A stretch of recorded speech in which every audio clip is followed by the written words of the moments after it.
Good morning friends, welcome back to Ojo and mom cooking and blogging. গরমের ছুটি স্কুলে প্রায় শেষ হয়ে এলো। গরমের ছুটিতে স্কুল খোলা ঠিক দুদিন আগে আমি একটা ছোট ব্লগ করলাম। আজকে হঠাৎ করে ইচ্ছা করলো আর সেটা তোমাদের সাথে শেয়ার করতে চলে আসলাম। এখন ওজো ঘুমোচ্ছে, বাজে 5:45। ওজোর বাবা আজকে বাড়িতে নেই, তো আমি এখন এখানে বিছানা টিছানা গুছিয়ে নিচ্ছি। যখন বাজে 6টা, একটু পরে ওজোকে ডাকবো।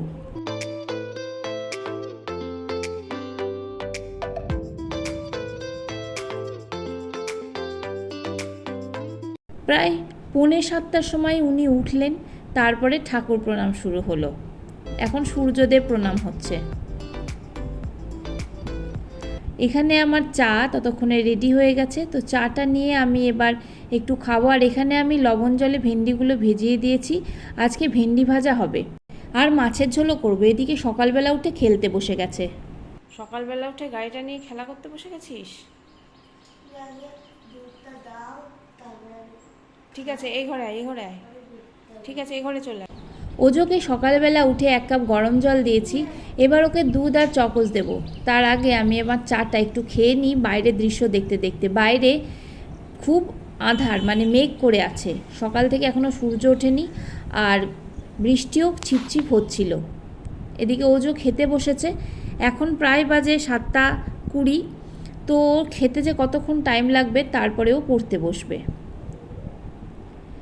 এদিকে ও পড়তে বসলো খাওয়া দাওয়া শেষে। ওদিকে বৃষ্টিও নামলো, ছিপছিপ বৃষ্টি শুরু হলো। এটা আমাদের ব্যালকনি। তো ব্যালকনিতে আমার একটা বড় লঙ্কা গাছ হয়েছে। অনেক কটাই লঙ্কা বীজ ফেলেছিলাম, তো সেখান থেকে অনেকগুলো গাছ হয়েছে। লঙ্কা তেমন হয় না, তবু গাছটা খুব প্রিয় আমার।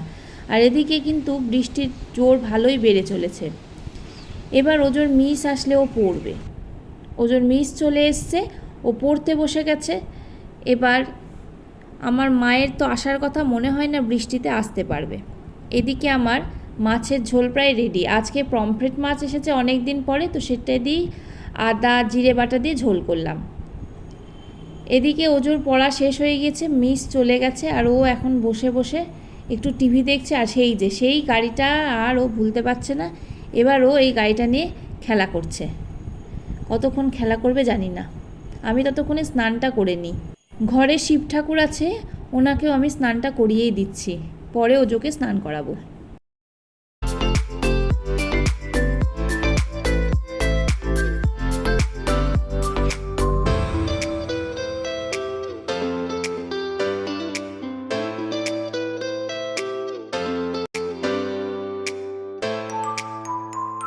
ঠাকুর স্নান করাতে করাতে দেখলাম হঠাৎ করে রোদ বেরিয়ে গেল আর আকাশ পরিষ্কার হয়ে গেল। মাকে বললাম চলেই আসো। মা চলে আসলো। এখনও যে স্নান হয়নি, মার কাছেও স্নান করবে। আর এদিকে দেখো আকাশটা হঠাৎ করে পরিষ্কার হয়ে রোদ বেরিয়ে গেল। সকালে মনে হচ্ছিল কি সাংঘাতিক ওয়েদার, আর এখন কোনো ব্যাপারে নেই। এদিকেও খেলতে শুরু করেছে আবার সেই গাড়িটা নিয়ে। নতুন গাড়ি পেলে আর যাবে কোথায়? সেই গাড়িটা নিয়ে খেলে খেলে সেটাকে পুরনো করে তবে ছাড়বে। আর এদিকে মা এসে দুধ জাল দিতে শুরু করেছে। মা আসলেই আমার বেশ আরামই হয়, বেশ সমস্ত কাজকর্মগুলো করে দেয়।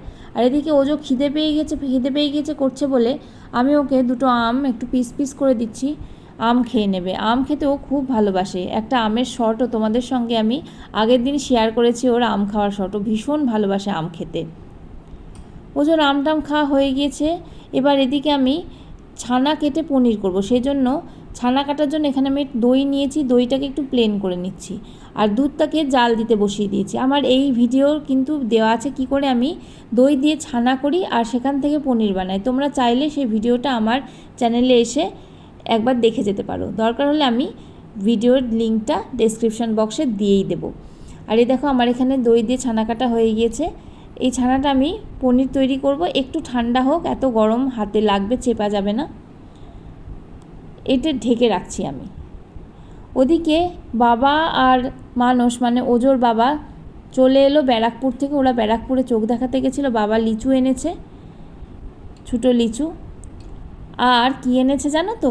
এনেছে দাদা বৌদির হোটেলের বিরিয়ানি। আমি কোনো দিন দাদা বৌদির হোটেলের বিরিয়ানি খাইনি। আজকেই প্রথম আমি দাদা বৌদির হোটেলের বিরিয়ানি খেলাম।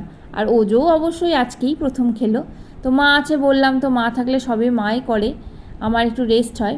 এদিকে ওজো খেতে বসেছে, ওকে খেতে দিয়ে দিয়েছি। ওকে খাওয়ার সঙ্গে সঙ্গে আমরাও খাবো, ও আগে বসেছে। ওর খুব খিদে পেয়ে গেছিলো, অনেকক্ষণ থেকেই বলছিল খাবে খাবে। 11টার সময় ভাত খেয়েছে। তারপরে এখন বাজে প্রায় 2টো বাজতে গেল। ওজোর সঙ্গে সঙ্গে এবার আস্তে ধীরে আমরাও বসে পড়েছি। ওজোর বাবা তো ততক্ষণ আমি ভিডিও করছি, খাওয়া হয়েও গেছে, বাবা আর মা খাচ্ছিল, আর আমার এখানে বিরিয়ানি নিয়ে নিয়েছি। ভিডিও করব না বিরিয়ানি খাবো কিছুই বুঝতে পারছিলাম না। তো আলুগুলো কিন্তু ভেঙে গেছিলো জানো তো, আলুগুলো কিন্তু আস্ত ছিল না। চিকেনগুলো থেকেও হাড়টা ছিল, মাংসটা খুলে খুলে বেরিয়ে পুরো বিরিয়ানিতে মেখে গেছিলো। জানি না আমি কোনো দিন খাইনি, এরকম হয় নাকি এরকম হয়ে গেছে। এদিকে একটা ধনেপাতা পুদিনার চাটনি ছিল, এটা কিন্তু খেতে বেশ ভালো ছিল।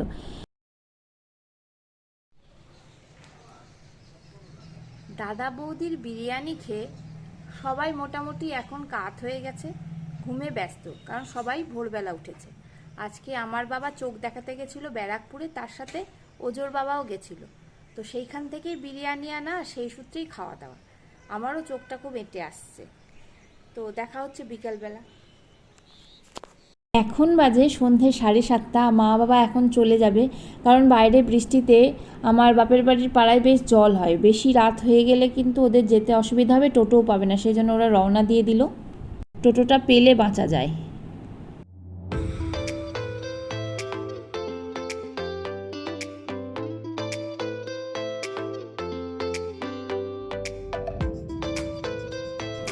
আর এদিকে দেখো, ওজো ঠ্যাঙের ওপর মাথা দিয়ে বসে আছে। ওর নাকি খিদে পেয়েছে, না খেলে নাকি বই নিয়ে বসতে পারবে না। তাই এদিকে মেঘ এসেছে পড়তে, ঝুমাদির ছেলে মেঘ, ও পড়তে এসেছে, পড়া প্রায় শেষের দিকে। আর ওজো এখানে বিস্কুট জলে ডুবিয়ে ডুবিয়ে খাচ্ছে, যে রাস্ক বিস্কুটগুলো হয় ওই বিস্কুটগুলো জলে ডুবিয়ে খাচ্ছে।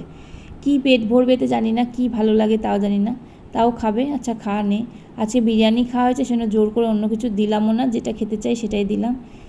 তারপরে একটু পড়াশোনা করলো, সামনেই বললাম পরীক্ষা, তো একটু পড়াশোনা তো করতেই হবে।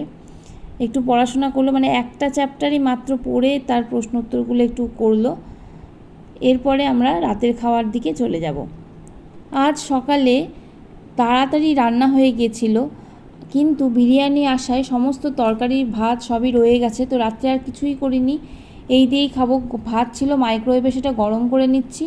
আর এদিকে রয়েছে ভেন্ডি ভাজা, ডালও রয়েছে, ডালটা আর বার করিনি, ডাল আর খাবো না। ভেন্ডি ভাজা রয়েছে, আর পমফ্রেট মাছ রয়েছে, আলু দিয়ে ঝোল করলাম, সেটা সকালে তোমাদের দেখিয়েছিলাম, সেটা দিয়ে আছে খেয়ে নেব। আর এই জোজো বসে পড়েছে, আবার টিভি দেখতে বসে পড়েছে।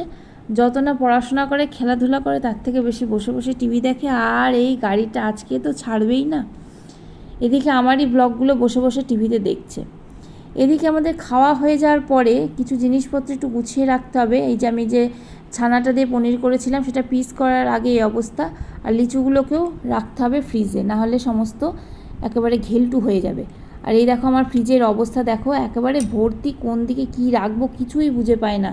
এত একটা ছোট ফ্রিজ আমার, কেন যে বিয়ের সময় আমি একটু বড় ফ্রিজ নিলাম না ভগবান জানে। এখন এত অসুবিধা হয় ফ্রিজটাতে। এবার সামনে ভাবছি ফ্রিজটা চেঞ্জ করব। এত দেখো সমস্ত একেবারে ভর্তি, কোথায় কি রাখবো কিছুই বোঝা যাচ্ছে না। যাই হোক, কিছু করার নেই, ঠেলে ঠুলে ঢুকিয়ে দিয়েছি সমস্ত জিনিসপত্রগুলো। আর এদিকে ওজো রাত্রেবেলার ব্রাশ হয়ে গেল, ও ব্রাশ টাশ করুক, আমি করি, তারপরে আসছি। আমাদের রাতের খাওয়া, গোছানো, ব্রাশ সব শেষ। এবার একটু পড়াশোনা হবে ওজোর, কারণ ওর সামনেই পরীক্ষা তো। আর আমি ব্লগে দেখিয়েছি ও পড়ছে, কিন্তু বারবার পড়ে ওই 15-20 মিনিট পরে আর উঠে পড়ে, সেই জন্য পুরো পড়া হয়নি। একটা চ্যাপ্টার পড়বে, এখন মাত্র বাজে 10:15, ওই 11:30 অবধি পড়বে, তারপরে 11টার সময় আমরা সবাই শুয়ে পড়বো। আর সমস্ত কমপ্লিট। আর ওজোর দেখেছো নতুন গয়না হয়েছে, চশমা, মোবাইল আর টিভি দেখে দেখে এই কাণ্ডটা হয়েছে। আচ্ছা যাই হোক, ডাক্তার বলেছে যে আশা করি মাস 3-এর মধ্যেই পাওয়ারটা নেমে যাবে, আর থাকবে না, তাহলে তো খুব ভালো হয়। আর এই গাড়িটা নিয়ে সারাটাক্ষণ আজকে রয়েছে, কি আর বলবো, পড়া নেই শোনা নেই, সারাক্ষণ গাড়ি নিয়ে ধাই ধাপাধাপ। যাই হোক, আজকে ব্লগটাই এখানেই শেষ করব। যদি ভালো লাগে ভিডিওটা, তাহলে অবশ্যই একটা লাইক করো, শেয়ার করো, কমেন্ট করো, আর অবশ্যই আমাদের চ্যানেলের পাশে থেকো। আমাদের চ্যানেলটা তোমরা সাবস্ক্রাইব করে নিও। তাহলে দেখা হচ্ছে next video. Till then tata, bye by.